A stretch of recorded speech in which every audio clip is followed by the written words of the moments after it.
Hello aspirants, कैसी तैयारी चल रही है आप सबकी।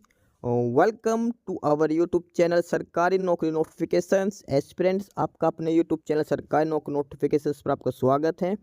और एस्पिरेंट्स, आज की एक इम्पोर्टेंट अपडेट है और वो अपडेट क्या है, इस चीज़ को जानने के लिए आप वीडियो के एंड तक बने रहिए।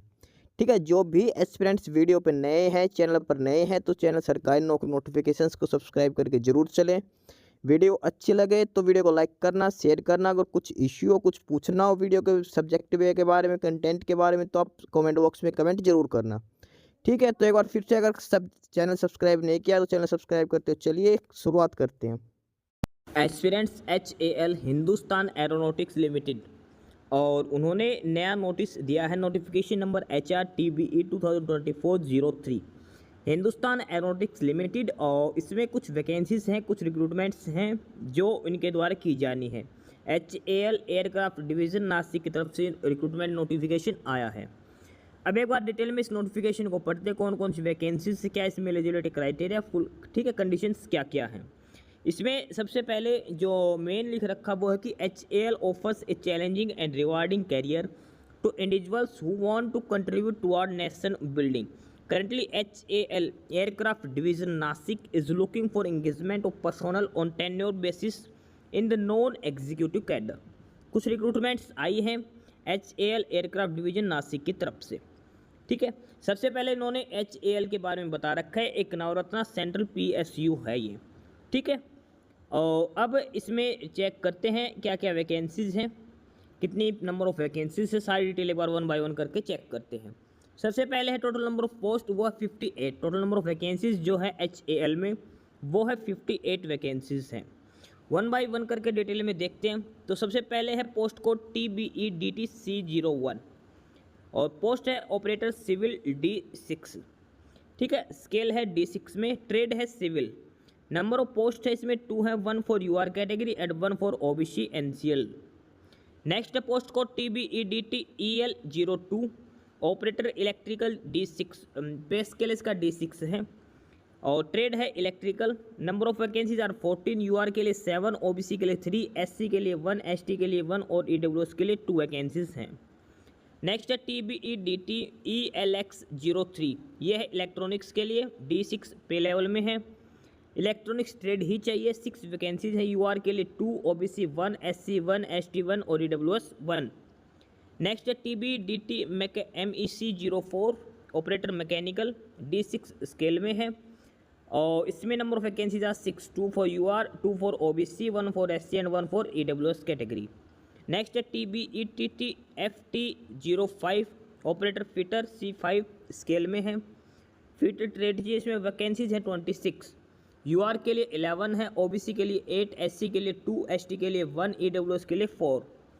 नेक्स्ट है TBETTEMC06, operator electromechanic C5 scale में है, इलेक्ट्रॉनिक मैकेनिक आपकी ट्रेड होनी चाहिए।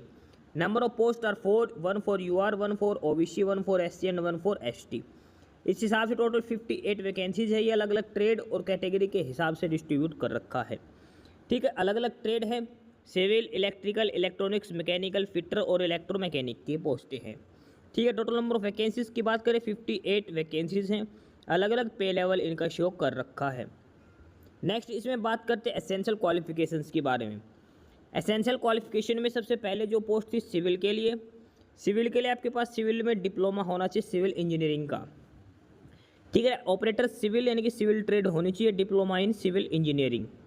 नेक्स्ट जो पोस्ट थी वो इलेक्ट्रिकल की थी, इसके लिए आपके पास क्वालिफिकेशन में डिप्लोमा इन इलेक्ट्रिकल इंजीनियरिंग होना चाहिए। नेक्स्ट है ऑपरेटर इलेक्ट्रॉनिक्स, इसमें आपके पास electronics and telecommunication, electronics and communication, तीनों में से कोई भी एक ट्रेड हो सकती है।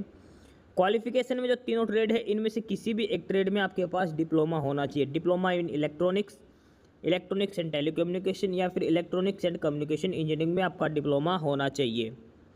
नेक्स्ट है ऑपरेटर मैकेनिकल, इसमें आपके पास ट्रेड मैकेनिकल है, डिप्लोमा होना चाहिए मैकेनिकल इंजीनियरिंग में। फिटर है नेक्स्ट C5 में, फिटर के लिए आपके पास ITI का डिप्लोमा होना चाहिए फिटर ट्रेड से, 10th प्लस ITI का डिप्लोमा होना चाहिए फिटर ट्रेड से। सिमिलरली लास्ट है इलेक्ट्रॉनिक्स मैकेनिक के लिए, इसमें भी आपके पास ITI का डिप्लोमा होना चाहिए इलेक्ट्रॉनिक्स मैकेनिक ट्रेड्स के अंदर। 10th प्लस ITI डिप्लोमा होना चाहिए। ये सभी पोस्टें हैं, कुछ पोस्ट में डिप्लोमा है, कुछ में ITI डिप्लोमा मांग रखा है अलग अलग के हिसाब से। ठीक है, उसके अलावा जो मिनिमम क्वालिफिकेशन है आप में, जैसे जिसमें डिप्लोमा है या फिर ITI का जो डिप्लोमा, उसमें अगर आप UR OBC और EWS कैटेगरी से हैं तो मिनिमम 60% प्लस मार्क्स होने चाहिए, या फिर SC ST पर्सन में डिसेबिलिटीज़ है तो आपको 50% प्लस अबोव आपके मार्क्स होने चाहिए डिप्लोमा कोर्स में। ठीक है, ये इसमें क्वालिफिकेशन में मिनिमम पासिंग मार्क्स मांगे 60% for general OBC and EWS और SC ST के लिए 50%। इसके अलावा लिख रखा है candidate who have acquired the qualification through regular mode are only eligible, यानी कि आपका जो डिप्लोमा है वो रेगुलर मोड में होना चाहिए, डिस्टेंस मोड के लिए अप्लाई नहीं कर सकते जो डिस्टेंस जिन्होंने कर रखा है। Candidate possessing higher qualification than the required qualification indicate in the notification against the respective post need not apply, यानी कि जिसमें डिप्लोमा मांग रखा है और जैसे डिप्लोमा मांग रखा है कि पॉलिटेक्निक का, तो बीटेक वाले अप्लाई नहीं कर सकते। जहाँ पे ITI मांग रखी है वो पॉलिटेक्निकल वाले वहाँ पे अप्लाई नहीं कर सकते। जहाँ डिप्लोमा है उसके बाद डिप्लोमा होना चाहिए, जिसके पास ITI सर्टिफिकेट मांग रखी है उसके पास ITI ही होनी चाहिए।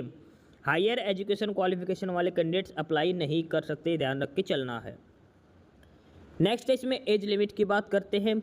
एज लिमिट है मैक्सिमम 28 ईयर्स UR कैटेगरी के लिए। कौन सी डेट के लिए? 25 मई 2024, 25 मई 2024 तक आपकी मैक्सिमम एज 28 ईयर्स होनी चाहिए UR कैटेगरी के लिए। इसके अलावा SC ST को 5 ईयर का और OBC को 3 ईयर्स का एज रिलैक्सेशन अलग से दिया जाएगा इसके अंदर। ठीक है, जो कट ऑफ डेट है एज के लिए वो 25 मई 2024 है। 25 मई 2024 के हिसाब से आपकी क्वालिफिकेशन एज लिमिट होनी चाहिए। पे लेवल की बात करते हैं जो D6 में है, जो डिप्लोमा बेसिस पर है, उसमें 23,000 सैलरी होगी। जो C5 जो ITI की है उसमें 22,000 सैलरी दी जाएगी। इसके अलावा आपको ये बेसिक सैलरी है, इसके अलावा इसको आपको DA दिया जाएगा, अदर अलाउंस भी दिए जाएंगे। ठीक है, सैलरी काफ़ी अच्छी बन जाएगी, इसमें नियर अबाउट 40,000 के अप्रोक्सीमेट आपको सैलरी दी जाएगी ओवरऑल अलाउंसेज मिलाकर सारे के सारे। ठीक है, और उसके बाद इसमें जो टेन्योर है वो 4 ईयर्स का आपका टेन्योर दे रखा है। प्लेस ऑफ पोस्टिंग की बात करते हैं, selected candidate will be posted at Nashik division, however they are liable to transfer posted assigned to any other place where HAL has the division office basis etc। Starting में आपकी जो service है Nashik division में ही रहेगी। अगर कुछ इमरजेंसी होती है तो आपको ऑल ओवर इंडिया में जहाँ भी HAL के ऑफिस हैं वहाँ पे आपको ट्रांसफ़र किया जा सकता है। अब बात करते हैं सिलेक्शन प्रोसीजर की। The candidate need to apply online after ensuring that they fulfil the eligibility criteria. Candidate will be shortlisted for written test based on the marks secured in the qualifying examination. Company reserves the right to decide the cutoff percentage of marks calling candidate for the written test based on the marks secured in qualifying exam. However, the cutoff percentage of mark for SC ST should not be less than 50% and for minimum 60% for other categories. The written test will be held at Nasik. The date and exam time will be intimated to shortlist eligible candidate by email। जो आप form apply करते हैं email correct डालनी है। Website है इनकी www.hal-india.co.in, ये official website पे दिया जाएगा। The written test will be 2.5 hour duration. The test will be in 3 parts. MCQ based question पूछे जाएंगे। Part 1 consist 20 question of general awareness. Part 2 40 question of English and reasoning. Part 3 100 question of concern discipline. Each question carry 1 marks and there will be no negative marking. ठीक है, इसके अंदर 3 parts में exam पूछा जाएगा। 20 question general awareness के, 40 question English and reasoning के, and 100 question of the जो डिप्लोमा या फिर जो सर्टिफिकेट जिस भी ट्रेड से उससे रिलेटेड आपसे पूछे जाएंगे। हर क्वेश्चन 1 मार्क का रहेगा और कोई भी नेगेटिव मार्किंग नहीं, यानी कि 160 क्वेश्चन आप सभी अटैम्प्ट करके आ सकते हो। ठीक है, आपको टाइम दिया जाएगा 150 मिनट्स का। एडमिट कार्ड वगैरह के लिए आपको मेल करके आपको इन्फॉर्म कर दिया जाएगा। ठीक है, ये बेसिक डिटेल्स इसमें दिखा रखी है। उसके बाद आपका DV वगैरह किया जाएगा और आपको शॉर्टलिस्ट किया जाएगा। एज और एक्सपीरियंस वगैरह अगर कुछ है तो आपको 25 मई 2024 के हिसाब से कैलकुलेट किया जाएगा। अगर आप ऑलरेडी वर्किंग में हो तो आपको अपने डिपार्टमेंट से NOC लेकर आनी पड़ेगी। ठीक है, इसके अलावा कोई भी आपको क्वेरी है, कुछ भी अगर पूछना है तो आप यहाँ पे मेल है, यहाँ पे आप मेल कर सकते हो।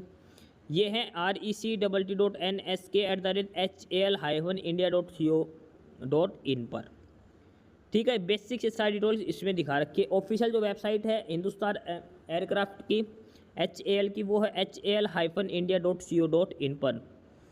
ठीक है, फॉर्म अप्लाई करने की जो लास्ट डेट है जो एप्लीकेशन की, वो 30 जून 30 जून इसके लास्ट डेट है। रिटर्न एग्ज़ाम जो होगा वो 14 जुलाई को लिया जाएगा। ठीक है, 30 June is the last date for applications and the written exam date है वो 14 जुलाई है, ये ध्यान रख के चलना। तो ये है डिटेल्ड नोटिस HAL की तरफ से। कुछ रिक्रूटमेंट है डिप्लोमा बेसिस पर, सिविल के लिए, सिविल इंजीनियरिंग, इलेक्ट्रिकल, इलेक्ट्रॉनिक्स और मैकेनिकल के लिए। ITI में है फिटर और इलेक्ट्रॉनिक्स मैकेनिक के लिए। ठीक है, टोटल 6 कैटेगरी की वैकेंसीज है HAL के अंदर। तो जो भी कैंडिडेट्स एलिजिबिलिटी क्राइटेरिया फुलफिल करता है, सिंपल इसमें डिप्लोमा या फिर सर्टिफिकेट कोर्स मांग रखा है, तो आप सिंपली अप्लाई कर सकते हो अगर आप एलिजिबिलिटी कंडीशंस फुलफिल करते हैं। ठीक है, तो ये था डिटेल्ड नोटिस HAL की तरफ से। बाकी नई अपडेट नई इन्फॉर्मेशन के लिए आप हमारे यूट्यूब चैनल सरकारी नौकरी नोटिफिकेशन सब्सक्राइब जरूर करिए। और अगर कुछ इश्यू है, कुछ पूछना हो, तो आप कमेंट बॉक्स में कमेंट करके आपको जो भी इश्यू है किसी भी चीज़ के रिगार्डिंग आप कमेंट बॉक्स में कमेंट करके पूछ सकते हैं।